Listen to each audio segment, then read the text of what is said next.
भारत चीन तनाव के बीच सरकार का बड़ा फैसला। रेलवे ने चीनी कंपनी से 771 करोड़ का करार किया खत्म। 2016 में चीनी फर्म को दिया गया था कॉन्ट्रैक्ट। दिल्ली की तरह एनसीआर में भी 2400 रुपये में होगा कोरोना का टेस्ट। अमित शाह ने दिल्ली एनसीआर के अधिकारियों के साथ की बैठक, लिया फैसला।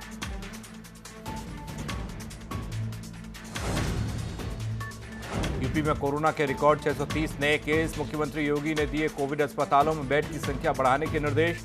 का टेस्टिंग क्षमता बढ़ाने के लिए किए जाएं प्रभावी प्रयास।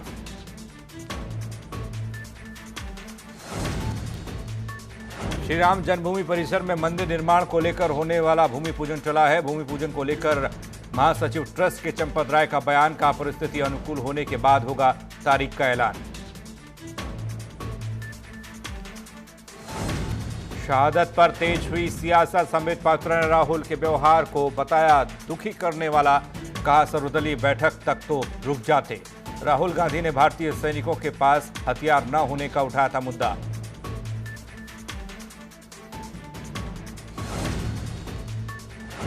उत्तराखंड कैबिनेट की एक महत्वपूर्ण बैठक। इस बैठक में 18 बड़े फैसले लिए गए। कुंभ निर्माण कार्य के लिए कैबिनेट ने मुख्यमंत्री को अधिकृत किया है। कांवड़ यात्रा को लेकर मुख्यमंत्री त्रिवेंद्र सिंह रावत यूपी हरियाणा के मुख्यमंत्री से करेंगे बात। यूपी में लगातार कोरोना मरीजों की संख्या में इजाफा हो रहा है। प्रदेश में 24 घंटे में 591 नए मरीज सामने आए। कोरोना मरीजों की संख्या 15,000 के पार हुई है। वहीं कोरोना से अब तक 465 लोगों की मौत।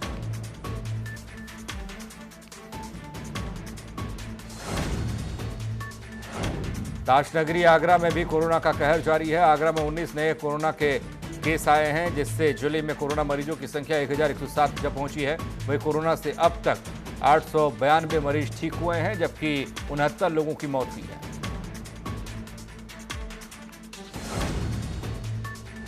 बुलंदशहर में कोरोना मरीजों की संख्या में इजाफा लगातार हो रहा है। जिले में 43 नए कोरोना मरीज सामने आए हैं, जिससे कोरोना मरीजों की संख्या 432 जा पहुंची है। जिले में अब तक 159 मरीज ठीक हुए हैं।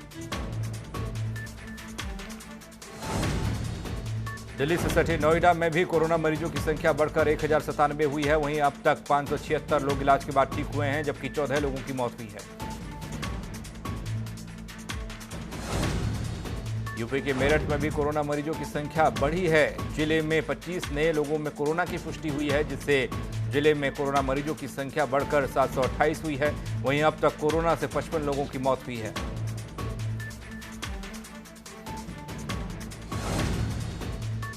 भारत सरकार के पंचायती राज विभाग द्वारा इस बार सुल्तानपुर को दीनदयाल उपाध्याय पंचायत सशक्तिकरण पुरस्कार का प्रथम पुरस्कार दिया गया है। जिला पंचायत अध्यक्ष ऊषा सिंह और अपर मुख्य अधिकारी उदय शंकर सिंह ने इसकी जानकारी दी। इसके अंतर्गत जिला पंचायतों, क्षेत्र पंचायतों और ग्राम पंचायतों का चयन किया जाता है, जिसमें सुल्तानपुर जिला पंचायत को 2020 के लिए दीनदयाल उपाध्याय पंचायत सशक्तिकरण पुरस्कार दिया गया है। लखीमपुर खीरी में एक मकान में सट्टा खेलते 5 लोग गिरफ्तार किए गए। आरोपियों के पास से 5 मोबाइल फोन, पर्ची सहित 7,000 रुपये बरामद किए गए हैं। थाना भीरा पुलिस ने यह खुलासा किया है।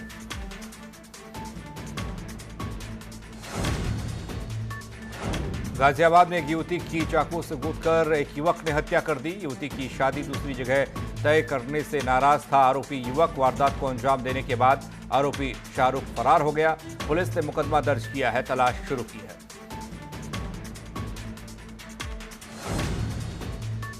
कासगंज में अवैध रूप से चल रहे मेडिकल स्टोर पर ड्रग्स इंस्पेक्टर रमेश चंद यादव ने छापेमारी की कार्रवाई को अंजाम दिया। छापेमारी के दौरान टीम ने मौके से भारी मात्रा में टिंचर की बोतलें बरामद की हैं। फिलहाल टीम ने टिंचर के साथ 2 युवकों को गिरफ्तार किया है, जहां कोतवाली में अभियोग दर्ज कर आगामी कार्रवाई की जा रही है। चीन के साथ हुई हिंसक झड़प में चीनी सैनिकों को करारा जवाब देते हुए भारत के शहीद हुए जवानों को आज वाराणसी के गंगा तट पर श्रद्धांजलि दी गई। सर्वधर्म प्रार्थना सभा का आयोजन किया गया, जिसमें सभी धर्मों के लोग शामिल हुए। वैदिक ब्राह्मणों की ओर से शांति पाठ करके शहीद सैनिकों की आत्मा की शांति की कामना की गई। कानपुर देहात में दबंगों ने जमकर कहर बरपाया है। दरअसल जमीन विवाद को लेकर दबंगों ने जमकर मारपीट की और लाठी डंडों से कुछ लोगों पर हमला किया। हमले में 3 लोग लहूलुहान हो गए। सूचना पर पहुंची पुलिस ने घायलों को उपचार के लिए अस्पताल में भर्ती किया। राजधानी लखनऊ के मोहनलालगंज तहसील क्षेत्र के गांव में आकाशीय बिजली गिरने से एक किसान की मौत के साथ 4 लोग गंभीर रूप से घायल हुए।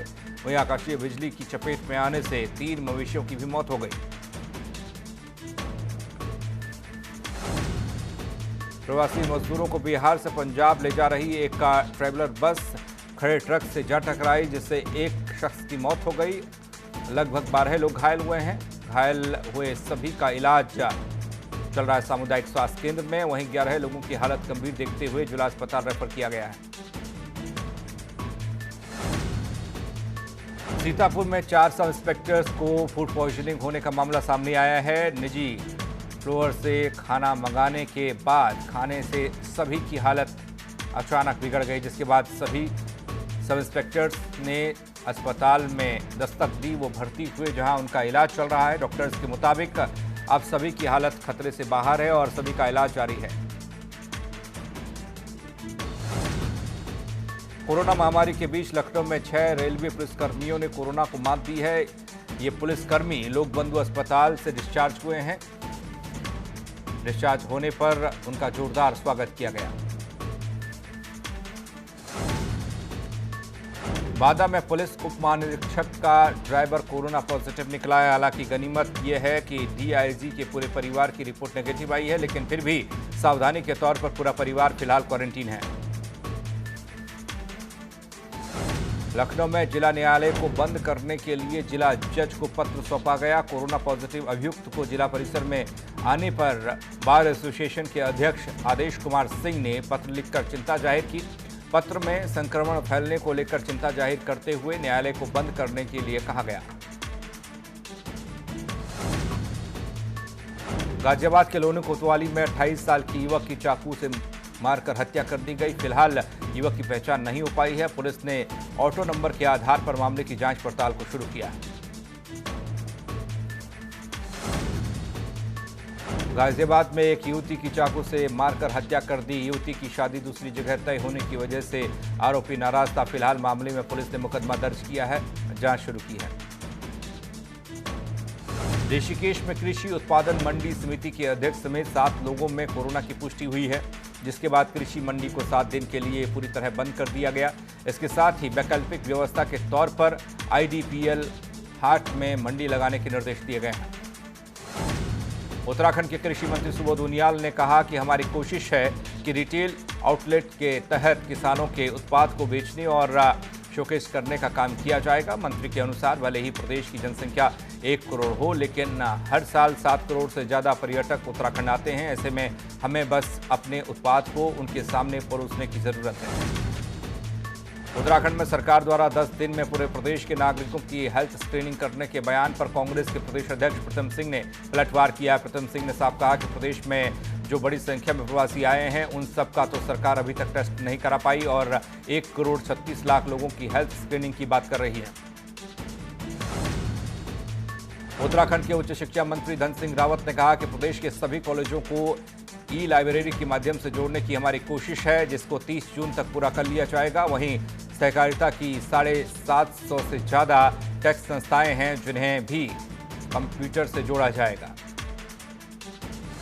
उत्तराखंड परिवहन विभाग ने जनता को बड़ी राहत दी है। नए वाहनों के रजिस्ट्रेशन समेत वाहनों के टैक्स परमिट और लाइसेंस का रिन्यूअल 30 सितंबर तक का वैध माना गया है। एआरटीओ देहरादून ने बताया कि वाहनों के टैक्स व लाइसेंस के नवीनीकरण समेत नए लाइसेंस बनाने के लिए 30 सितंबर तक छूट दी गई है। गाजियाबाद में गाड़ी खड़ी करने को लेकर 2 पक्षों में जमकर मारपीट हुई। मारपीट का वीडियो सोशल मीडिया पर वायरल हो रहा है।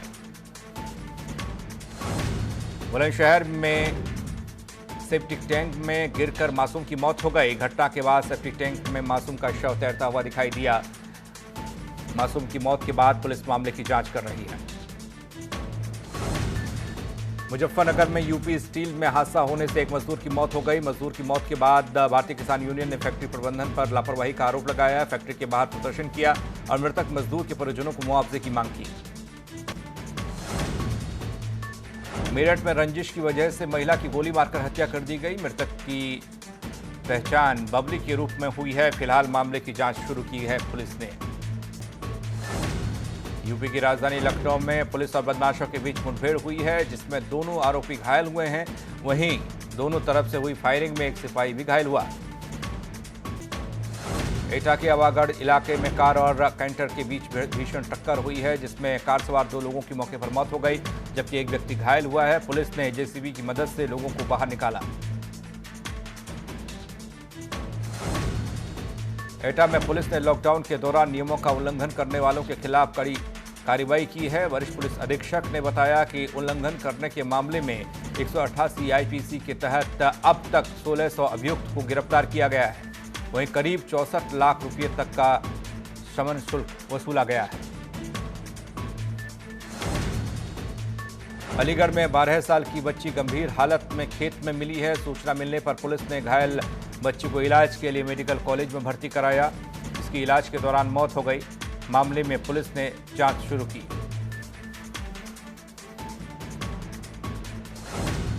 मुरादाबाद के पाकबड़ा इलाके में पुलिस और बदमाशों के बीच मुठभेड़ हुई, जिसमें एक 50,000 का इनामी बदमाश गिरफ्तार किया गया है। घायल बदमाश पर 12 से ज्यादा मुकदमे दर्ज हैं। कन्नौज में गंगा नदी में नहा रहे 2 युवक डूब गए, जबकि 2 अन्य युवकों को सुरक्षित बाहर निकाल लिया गया। वहीं नदी में डूबने से जिन 2 युवकों की मौत हुई है, उनमें से एक युवक की 1 दिन पहले ही सगाई हुई थी। उन्नाव में डीजी अग्निशमन विभाग ने अग्निशमन परीक्षण केंद्र उन्नाव का निरीक्षण किया है। डीजी ने फायर ब्रिगेड के जवानों के बैरक, मेस और अन्य गतिविधियों का जायजा लिया। अग्निशमन विभाग पहले चरण में जिले के 600 से ज्यादा युवाओं को चिन्हित कर उन्हें ट्रेनिंग सर्टिफिकेट देगा। जालौन में गांव के बाहर झाड़ियों में मृत का शव मिलने से हड़कंप मच गया। सूचना मिलने पर मौके पर पहुंची पुलिस ने मामले की जांच शुरू की है। उत्तराखंड में पलायन आयोग की रिपोर्ट ने टिहरी जिले के पलायन की भयावह तस्वीर पेश की है। पिछले 10 सालों में जिले में 58 गांव तो पूरी तरह से खाली हो गए। 71 ऐसे गांव हैं जहां की 50% आबादी पलायन कर गई। करीब 90,000 लोगों ने अस्थायी या स्थायी रूप से पलायन किया है। 19,000 लोग पूरी तरह से गांव छोड़कर चले गए हैं। उत्तराखंड में बदहाल क्वारंटीन सेंटर और कोरोना अस्पतालों की बदहाली के मामले पर कार्रवाई सख्त रुख अपनाकर की गई। हाईकोर्ट ने स्वास्थ्य सचिव द्वारा जवाब पेश न करने पर नाराजगी व्यक्त करते हुए जमकर फटकार लगाई है। साथ ही स्वास्थ्य सचिव को आगामी 23 जून को एक बार फिर से विस्तृत जवाब कोर्ट में पेश करने को कहा है। उत्तराखंड में कोरोना वायरस से संक्रमित मरीजों को 10 दिन के अंदर अस्पताल से डिस्चार्ज किया जा रहा है। इसके पीछे केंद्र की गाइडलाइंस का हवाला दिया जा रहा है, पर ये तमाम मरीज घर पर होम क्वारंटीन रहेंगे। लेकिन कांग्रेस प्रदेश अध्यक्ष प्रीतम सिंह केंद्र और राज्य सरकार की व्यवस्था पर सवाल खड़े कर रहे हैं। उनके अनुसार कोई बीमार है तो उसे पूर्ण स्वस्थ करने के बाद ही घर भेजना चाहिए, नहीं तो और लोगों को वो वायरस हो सकता है। कोरोना वायरस के बढ़ते संक्रमण को देखते हुए नैनीताल जेल में रखे गए सभी कैदियों को हल्द्वानी जेल में शिफ्ट किया गया। शासन द्वारा नैनीताल जेल को कोरोना प्रिवेंटिव डिटेंशन सेंटर बनाए जाने की अनुमति मिलने के बाद नैनीताल जेल में वर्तमान समय में 114 कैदियों को हल्द्वानी जेल शिफ्ट किया गया है। लखीमपुर खीरी में एक ब्लैक कोबरा के कोतवाली परिसर में घुस जाने से हड़कंप मच गया, जिसके बाद आनन फानन में इस कोबरा को पकड़ने के लिए बुलाया गया तमाम जानकारों को। कहीं जाकर लोगों को राहत मिली। हाथरस में प्रधान द्वारा मनरेगा मजदूरों को जॉब कार्ड बांटे गए हैं। प्रधान सुरेश चंद्र और रोजगार सेवक गोपाल शर्मा द्वारा मनरेगा मजदूरों को 69 जॉब कार्ड दिए गए।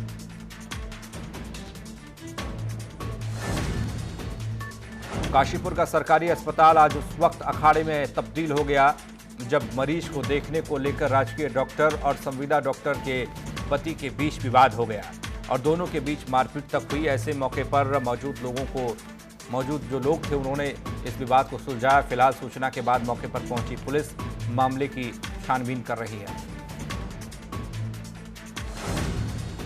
गलवान में भारतीय सेना के साथ चीनी सेना की झड़प और देश के बीच रक्षकों की शहादत ने पूरे देश को झकझोर कर रख दिया। ऐसे में चीनी सामान का विरोध जगह जगह अब देखने को मिल रहा है। गुरुवार को यूथ कांग्रेस ने चीनी राष्ट्रपति का पुतला फूंका, चीनी मोबाइल और एलईडी को आग के हवाले किया। सहारनपुर के बाद दिल्ली और महाराष्ट्र से आने वाले सब्जियों के वाहन राजधानी में एंट्री नहीं कर पाएंगे। रेड जोन में कोरोना मरीजों की बढ़ती संख्या के चलते प्रशासन ने यह फैसला किया है। सिर्फ हरियाणा, हरिद्वार समेत अन्य इलाकों से सब्जियों के वाहन आ सकेंगे। दून में हरिद्वार, भगवानपुर समेत अन्य शहरों के अलावा महाराष्ट्र, दिल्ली और सहारनपुर से सब्जियां, फल आती हैं। लेकिन देश में कोरोना मरीजों की संख्या बढ़ रही है, प्रदेश में बढ़ रही है, इसलिए फैसला लिया गया।